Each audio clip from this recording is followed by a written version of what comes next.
জাতীয় উলামা মশাগণ পরিষদ কর্তৃক আয়োজিত মজলুম দেশবাসীর আহত হরতাল সমর্থনে বিক্ষোভ নির্মূল সমাবেশে এখন বক্তব্য রাখবেন প্রখ্যাত মিডিয়া ব্যক্তিত্ব সংগ্রামী জননেতা মুফতি আবু তাহা মোহাম্মদ আদনান। বক্তব্য রাখবেন মুফতি আবু তাহা মোহাম্মদ আদনান।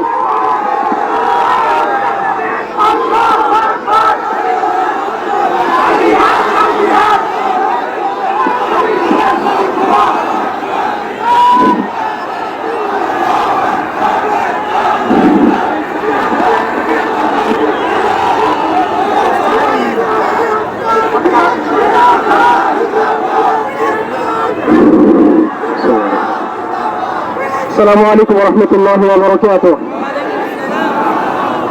إن الحمد لله نحمده ونصلي على رسوله الكريم أما بعد. সম্মানিত তৌহিদি জনতা,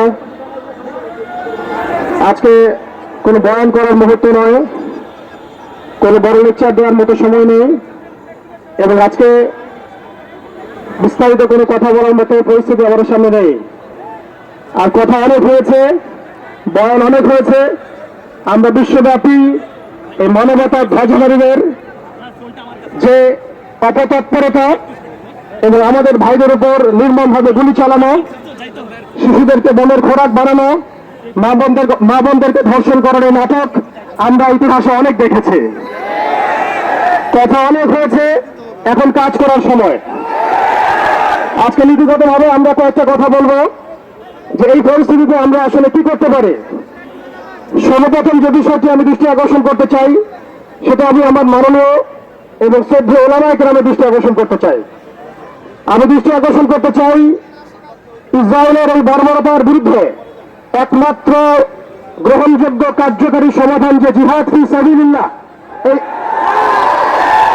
এই ফতোয়াটাকে সুস্পষ্ট করতে হবে। সর্বপ্রথম আমাদেরকে জিহাদের ফতোয়া সুস্পষ্ট করতে হবে। জিহাদ ফি সাবিলিল্লাহ ছাড়া ইসরায়েল সংকট, ফিলিস্তিন সংকট সমাধানের দ্বিতীয় কোনো পথ পদ্ধতি যে নেই, এটা আমাদের জনগণকে বোঝাতে হবে। অজু, গোসল, নামাজ, রোজার মাসালা যেভাবে শিখি, ঠিক সেভাবে জিহাদ ফি সাবিলিল্লাহর মাসালাও শিখতে হবে। প্রতিটা নিজামের মধ্যে, পাঠ্যপুস্তকের মধ্যে এই মাসালার বিষয়গুলো, এর ফরজিয়াতের বিষয়গুলো অন্তর্ভুক্ত করতে হবে। দ্বিতীয় কথা যেটা বলতে চাই, ইসরায়েল একা শক্তিশালী হয় নাই। সুদীর্ঘ সময় পর্যন্ত ব্রিটেন তাকে সহযোগিতা করেছে। তারাই একত্রে হাত মিলিয়ে অটোম্যানদের উৎখাত করেছিল। এর পরবর্তীতে পুরো পশ্চিমা বিশ্ব তাকে সহযোগিতা করেছে, আজও করে যাচ্ছে। আমরা ইসরায়েলের ব্যাপারে সোচ্চার, কিন্তু তার বন্ধুদেরকে আমরাও যদি বন্ধুরূপে গ্রহণ করি, তাহলে এটা হলে একটা বিচারিত, একটা মুনাফিক আচরণ। আজকে ইসরায়েল টিকে আছে আমেরিকার উপরে। আমরা সুস্পষ্ট বলতে চাই, এই সাপের মাথা ইসরায়েল নয়, এই সাপের মাথা, মূল মাথা হচ্ছে আমেরিকা। আমরা সাপের লেজ নিয়ে কথা বলছি, কিন্তু মাথার কনসুলেট ঘেরাও করার মতো সাহস আমাদের হচ্ছে না। তাদের প্রতিনিধিকে ডেকে এনে জিজ্ঞাসাবাদ করার মতো সাহস আমাদের হচ্ছে না। আমরা ইসরায়েল তৎপর, কিন্তু আমেরিকার যে আগ্রাসী ভূমিকা, কে ইসরায়েলকে অর্থ দিয়েছে? কে ইসরায়েলকে অর্থ দিয়েছে, বল দিয়েছে? কোন সভ্যতা ইসরায়েলকে দাঁড় করিয়েছে? কোন সভ্যতা ইসরায়েলকে অর্থ দিয়েছে, বোমা দিয়েছে, সাহায্য করেছে? আমরা ইসরায়েলের ব্যাপারে সোচ্চার হলেও কেন আমরা আমেরিকার ব্যাপারে সোচ্চার নই? কেন আমরা পশ্চিমাদের ব্যাপারে সোচ্চার নই? আমাদের উচিত হবে তাদের সকলের সাথে বন্ধুত্বপূর্ণ সম্পর্ক ছিন্ন করা। প্রত্যেকটা মুসলিম কান্ট্রি থেকে ইসরায়েলের সাথে যাবতীয় কূটনৈতিক তৎপরতাকে ছিন্ন করা। শুধু তাই নয়, আরেকটা বিষয় আছে, আমরা মৌলিক ইসরায়েল সম্পর্কে সচেতন। আমাদের বাড়ির পাশে নতুন একটা ইসরায়েলের জন্ম হয়েছে, এই ব্যাপারে আমরা সচেতন নই। আমরা দেখলাম তারাবির নামাজে মসজিদ ভাঙা হলো, হোলি উৎসবের নামে মুসলিমদেরকে নির্মমভাবে রাস্তার মধ্যে পেটানো হয়েছে। তারা একটা অনিবার্য যুদ্ধ আমাদের উপর চাপিয়ে দেওয়ার চেষ্টা করছে। আমরা যতই ভালো মানুষ হতে চেষ্টা করি না কেন, আমরা এই কনফ্লিক্ট এড়াতে পারবো না। ইতিহাস আপনারা পরে দেখবেন আমরা এড়াতে পারি নাই।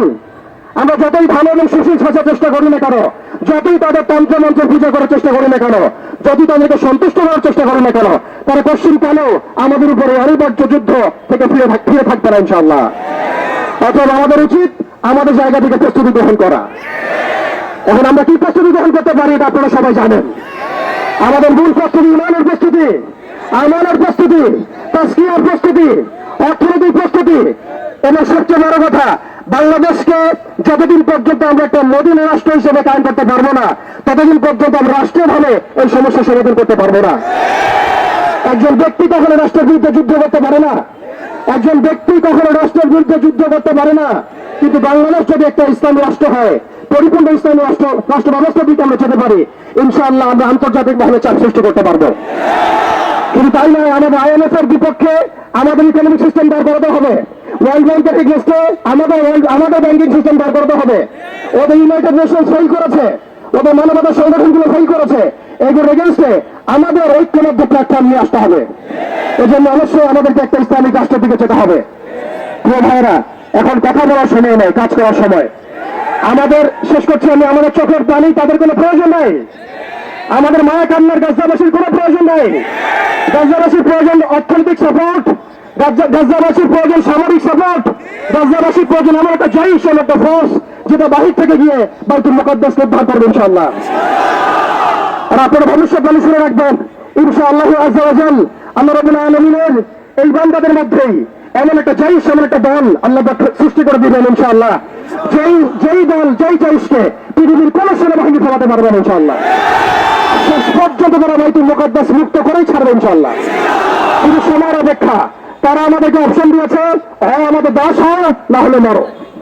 শেষ কথা, তারা আমাদেরকে অপশন দিয়ে দিয়েছে, হয় আমরা তাদের দাসত্ব করবো না হলে মরবো। আমরা মনে দিচ্ছি আমরা দাসত্ব করবো না, আমরা হয় শহীদ হবো অথবা স্বাধীনতা ছিনিয়ে নিয়ে আসবো ইনশাআল্লাহ। হয় আমরা শহীদ হবো না হলে স্বাধীনতা ছিনিয়ে নিয়ে আসবো ইনশাআল্লাহ। আল্লাহ আমাদের বললে তাই চলবে কবুল করেন, আমিন। ওয়া আখিরু দাওয়ানা আলহামদুলিল্লাহি রাব্বিল আলামিন।